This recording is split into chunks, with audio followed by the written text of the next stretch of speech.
5 orbit upon Star Ship Janus. My name is Commander Sly Parker, and these are the events of the mission. I've broken these down to make them easy to go through. Event number 1, actually, first off, the mission details. We were instructed to seek out reported life signs upon Absum 5. Absum 5 is a planet located in the Janus system, and until recently it was assumed to be a gas giant of green and gray gases. The composition of said gases was supposed to be recorded in the Altair database. However, upon closer inspection, it was determined that no gas compositions had been downloaded or uploaded to the database. This led to further studies, and Starship Janus was dispatched to determine the validity or fallacy of life signs being detected. Upon arrival, we attempted to land upon the planet, and unfortunately our landing gear was malfunctioning, and due to a recent engagement with the Hand of Xeris drones that were still patrolling the area, which is very strange as the Hand of Xeris had moved from the Janus system after the Lepton eradication. Our gear was damaged and our AI, Janus, was damaged. Janus is our artificial intelligence unit. You already know that. Moving on. I ramble sometimes, I apologize.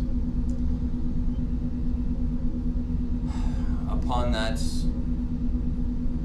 malfunction, we were forced to put the Starship in park, essentially, or as we call it, in orbit, so that Commander Kimley, our engineering head, could attempt to make repairs and reboot our AI.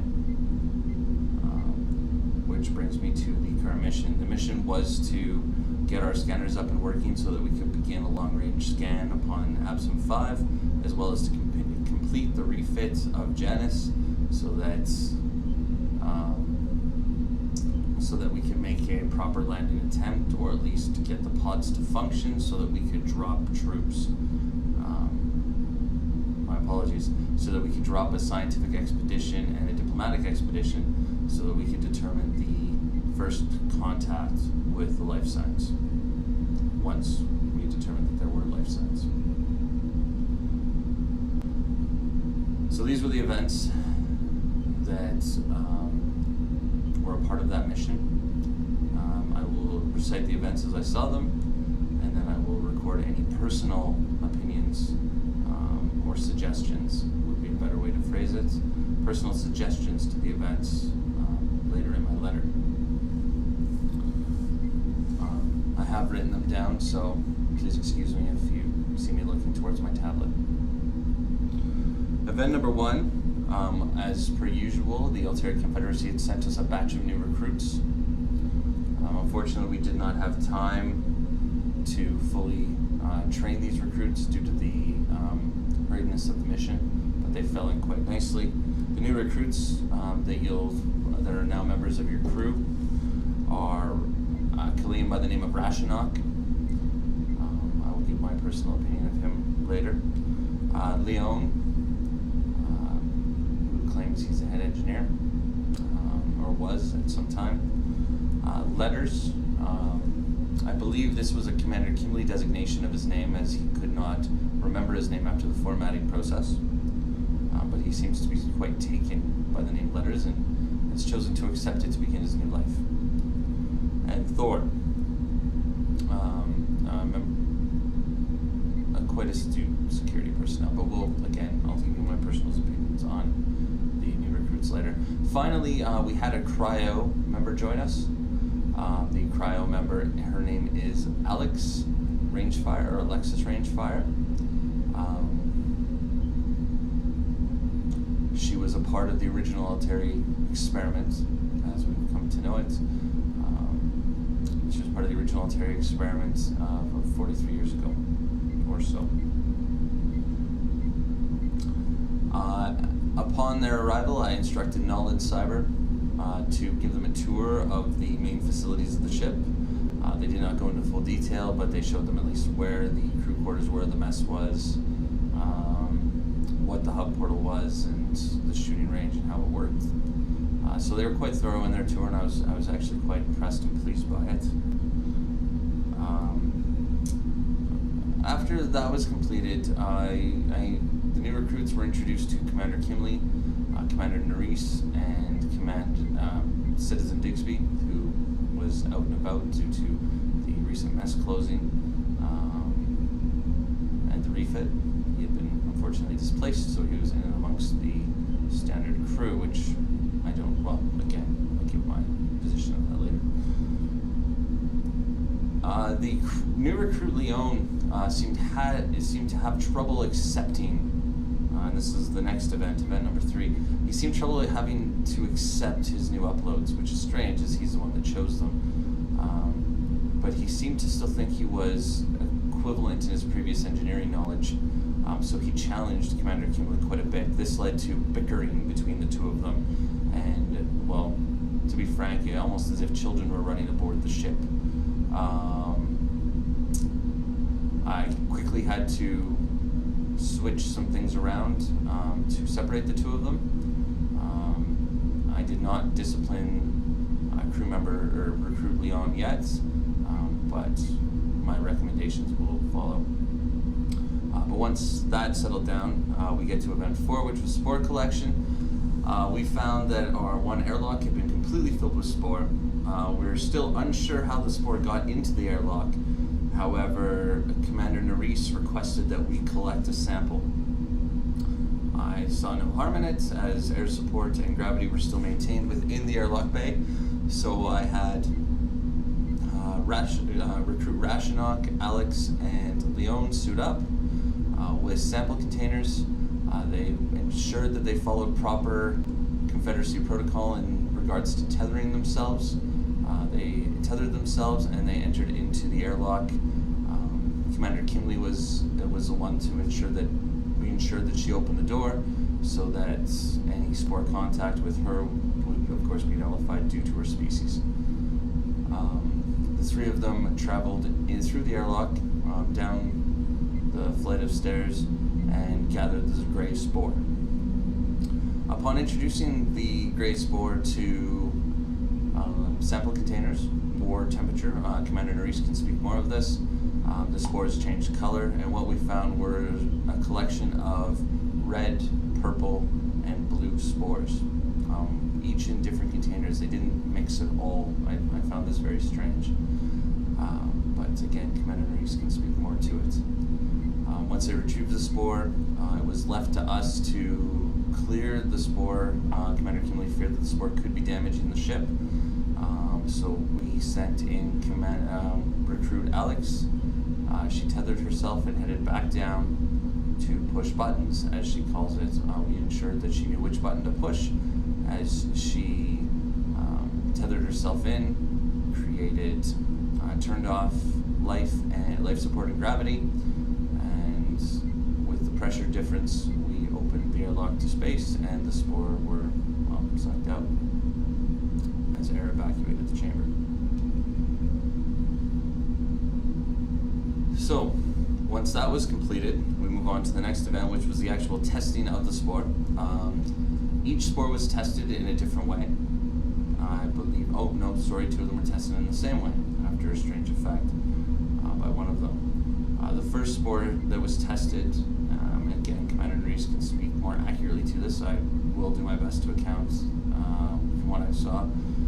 The first spore was tested by feeding it to the creature. I'm not sure which color it was. And the creature started to freeze. We don't know what happened. My guess is it altered their, well, I'm not going to make a guess actually. But either way, once the creature was heated up somewhere after about 130 degrees Celsius, it stopped to freeze and was able to exist, which was very strange. The second spore turned one of the rats into a delicacy. In fact, the odor that the rat gave off was so enticing that we had to ensure that most of the crew were kept back for fear that they would devour the rat living. The diplomatic applications of this, or the weapon applications of this could be quite insane, as it was taken through inhalation, the second one. Finally, the third one was the purple one. I remember this. The purple one was taken again through inhalation to the rat Orville. Orville began to grow and grow and grow and grow. His claws began to glow the color of plasma, the color of the spore. My apologies, it wasn't the color of plasma. They acted like plasma.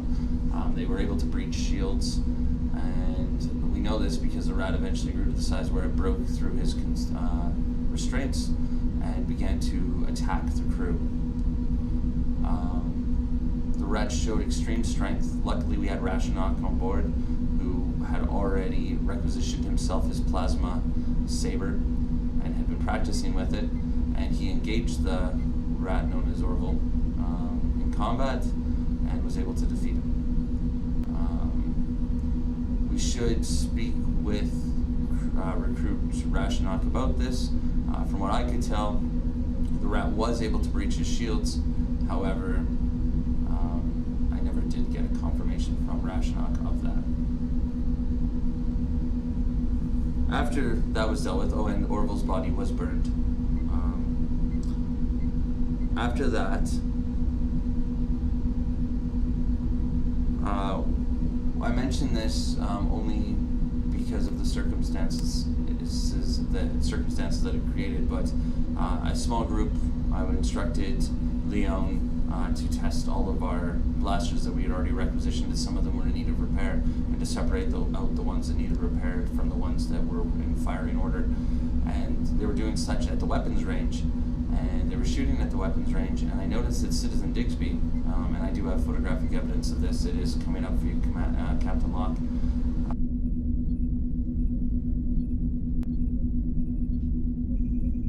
Citizen Digby was in fact firing a blaster weapon. This is not unheard of amongst the citizen population, as most citizens know how to defend themselves, and blasters are quite easy to use. But I will note that he was displaying some accuracy with the weapon beyond no training. So that's a note, Captain Locke. But I'll make my personal comments on that later. This is what I had observed. Most of them were quite adept with blasters. Rashnok, however, stuck with his plasma saber. In fact, he stepped in front of the firing. Now, I don't know if this is an overestimation of his current skills or whatnot. He was able to deflect a few of the bullets, or the blaster shots, or bullets, yes. But he didn't deflect all of them. His shields definitely did take a bit of a beating. I am fine with him training in such a way, but of course, Captain, the decision is up to you. His shields should protect him, hopefully. After the weapons, Commander Kinley was finally able to get the long-range scanners up and running. The long-range scanners showed that the Hand of Xeris was patrolling in the outlying regions of the Tanoi system. However, they had yet to move in. We could see them. They couldn't see us due to the interference from the planet's surface and the spore. So we were quite hidden for the time being. However, they were making their way towards us. I estimated at this point we had about 2 hours until being spotted, and this proved to be fairly accurate. Because of this, I made sure to get a team together and ran them through a bridge simulation. Of course, I didn't tell them it was a bridge simulation until they inadvertently got the ship destroyed. We had Alex on science. She was sitting at the science terminal.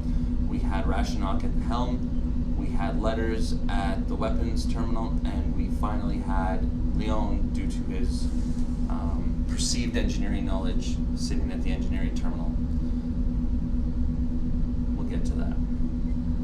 The encounter lasted about 30 minutes, at which point They ended up surrounded by the mock Hand of Xeris drones and, well, obliterated. Engineering was poorly managed. It is as if Leon has never once sat in front of a Starship engineering terminal. He lost a good deal of the engineering crew in that engagement. Alex in science seemed to know what she was doing. However, as she put it, it wasn't enough button pushing for her. So at that point, the alarm started sounding. We had been spotted. We had about 30 minutes until the Hand of Xeris was upon us. We did our best in preparing the ship and the crew, and then we engaged. We went out and met them. Not necessarily the soundest tactical decision, but Commander Kimley was able to get warp engaged, luckily, and once that happened, I went to work. Well, I unfortunately had to report to interrogation. Captain Locke, you are aware of the reason why, so I do not feel that it needs to be recorded here. So I went to interrogation, and I left Commander Kimley the bridge. A few things happened during this time. First off, Commander Kimley, I also instructed the Star Boys to keep morale up by playing some songs for us, as it could not really affect the outcome of the battle, ship battle. So they were playing some music. Commander Kimley kept leaving the bridge in order to rock out with them. Luckily, we had Rashanok, who quickly took control. Citizen Digsby entered the bridge, as there was no commanding officer to tell him that citizens were not allowed to be on the bridge. Reginald Digsby entered the bridge. He noted the horrible job that, I should mention that we switched Leon and Alex. We figured Leon could handle the science scans, and Alex, from her dockets, I recognized that Alex had some engineering background, so we put Alex in the engineering spot, and she also got to push more buttons. So we put Alex there, and Leon on science. Unfortunately, even Citizen Digsby recognized that Leon was doing a horrible job and replaced him. This means a few things, but apparently our citizen has some experience also flying starships, which is not normally a civilian skill. So again, I'll make my personal suggestions in a bit. Now, from what I could tell from where I was in interrogation, and from monitoring on my tablet, I was able to tell that we were doing quite well. The Hand of Xeris was getting close to surrounding us, and there were the bulk of the drones were Mach 1, but we did encounter Mach 2s and 3s, at least one Mach 3, and it was quite terrifying. I will note that the Hand of Xeris drone turn radius greatly exceeds our abilities. So my only tactical advice is don't expect them. Well, Captain, you know what? You don't need my tactical advice here. And if I'm going to give it, I'll give it later. When we're face to face. Other than that, the engagement was quite quick. It only lasted about an hour. However, during that time, a few things did happen. First, as I mentioned, Commander Kimley decided to neglect her duties and leave the bridge on multiple occasions. I ordered her back to the bridge at least 3 times, and I do have photographic evidence of her neglecting her duties. It should be displaying for you, well, now.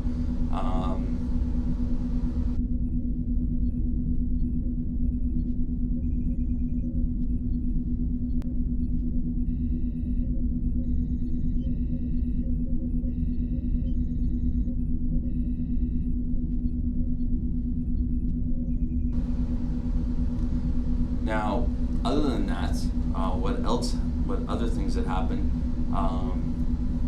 Commander Kimley and the Star Boys began playing Starships. I'm sure you're aware of the classical hit from 50 or so years back, Starships, and you're aware that, or you may not be aware, that Alex had a bit of an encounter with this song, I believe. She shut down. Her hands were on her head, trying to cover her ears. Engineering was left completely unmanned. Commander Kimley, who would be the best person to take over engineering in this case, was not on the bridge. I quickly came up after recognizing that we were overheating on my tablets. I quickly left interrogation, which was at fairly big risk, you understand, and ordered that that song not be played, and that they need to change to cut the music. They did so. That was the first incident. Luckily, the recruit Alex was able to regain her composure and was able to continue doing a fantastic job on engineering. After that happened, though, for some reason, we were hacked. Commander Kimley was again distracted. She was unable to ascertain the whereabouts of the hack. I don't even know if she realizes that we were hacked, actually. But we were hacked by some entity known as the Queen. Now, I've begun to scour the Altair databases for this entity. Nothing has yet returned, though it's going to take at least another 30 hours before they even receive my letter. The Queen seemed to be directly targeting Alex, giving orders, and I will note that Alex seemed amiable to carrying those orders out, so I've also requested that we get an updated version of Alex's docket.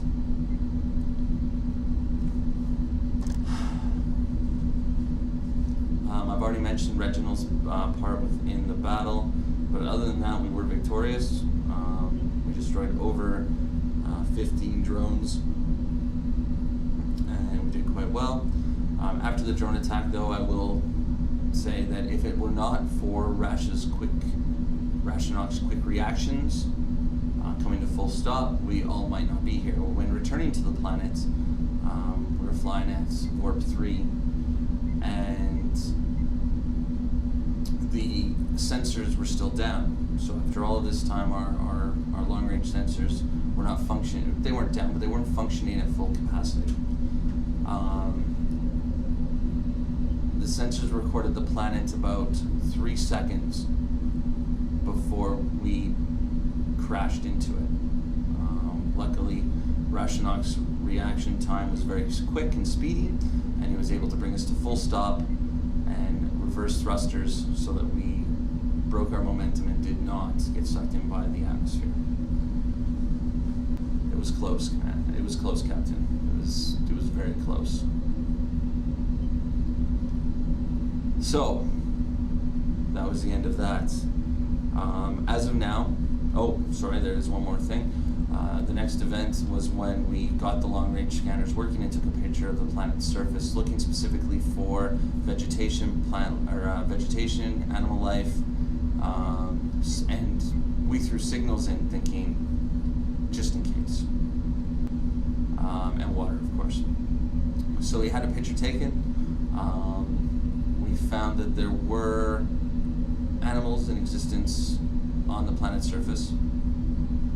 So life signs is correct. We did find life signs. The planet does seem to be livable. It does have oxygen and adequate amounts to allow us to survive. Water and vegetation are quite different, though there seems to be some similarities. We've also encountered that we do have recently had readings that the spores that we collected, the red, purple, and blue, do exist also on the planet's surface, so more studies could be found there. We also detected signal, and how the animals were arranged in the picture leads us to believe that there are civilizations upon the planet, and some of these civilizations have advanced to the point where basic signal is being sent and received. We believe we've pinpointed 2 towers. Both were sending signal or fired up when we took the picture. So we have honed in on these towers and are listening for any traffic. We did pick up some chatter yesterday. It's right now Janus is right now, our AI is now going through that chatter and seeing what she can make out of it, and we we'll hopefully be able to put it together and listen to it sometime in the next few days, possibly weeks. She says it wasn't difficult, but it's strange. It's very fast. Other than that, we have now confirmed the mission. As first protocol dictates, we will be enacting it very soon, and we will be, well, upon your orders. My suggestion that we're now at the suggestion point. My suggestion, Captain, is that we pod down to the planet's surface before bringing Janus down to meet with these civilized, hopefully civilized species, regardless of their technology levels. So, my personal suggestions. First, Starboys. I suggest that we banish the Starship song from their. Well, we ban it from being played. However, at the same token, I suggest that recruit Alex goes through a full psychological review, and we get her the help that she apparently needs. Although at the same token, we should check with her formatting profile, Alex's formatting profile. I'm a little worried that permanent damage was done, and regardless of the psychological techniques used, it won't be able to be reversed or controlled.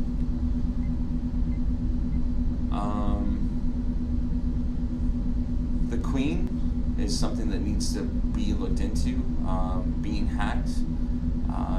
And let me point out, she didn't hack our long-range communication, she hacked our short-range. So it's either somebody on the ship or somebody with very powerful equipment and connections. And the fact that she targeted Alex is a little terrifying. Commander Kinley's complete disregard for her duty needs to be met with punishment hard and fast. Including her arguing like a petulant child towards recruit Leon. He also needs to be punished for disobeying direct orders given by Commander Kinley. But at one point, I believe she had security take away his engineering kit. Right in the midst of a time when we needed all the engineers that we could muster in order to update and reboot Janus.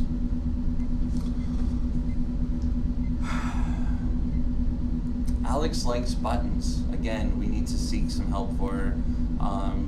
She got a hold of one of the X-39 suits, and we had a killer robot, let's say, on the loose for a few moments. Luckily, Commander Nerys was nearby and was able to push the button again and shut the machine down before it could get its hands on weapons.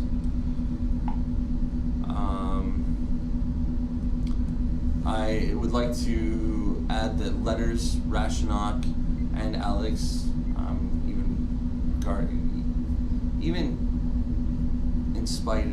despite her deficiencies, her mental issues, Rashnok, Letters, and Alex performed admirably throughout. There were a few hiccups with Alex, of course, but still she pulled through in the end. Rashnok proved to be a valuable asset. He has real command potential, Captain. I was impressed.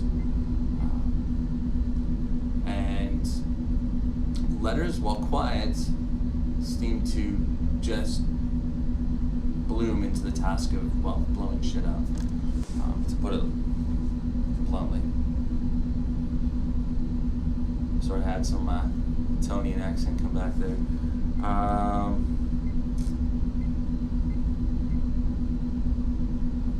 Starboys, they ran and hid at the end of the event, or at the end of the engagement. However,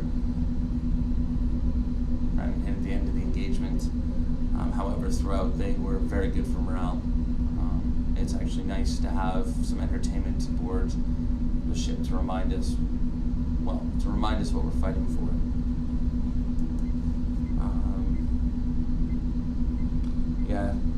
Again, Commander Kinley and Leon, they just need a serious talking to, and if it happens again, I recommend punishment up to including removing them from the ship. I believe that's all I had to say. I tried to suppress my accent for as much as I could there, to make sure that this was recorded appropriately. Captain, we hope you come home soon, and we'll be keeping the ship together until you do. All right. This is Commander Parker, recording for Mission 1, Absent 5 orbit upon Star Ship Janus.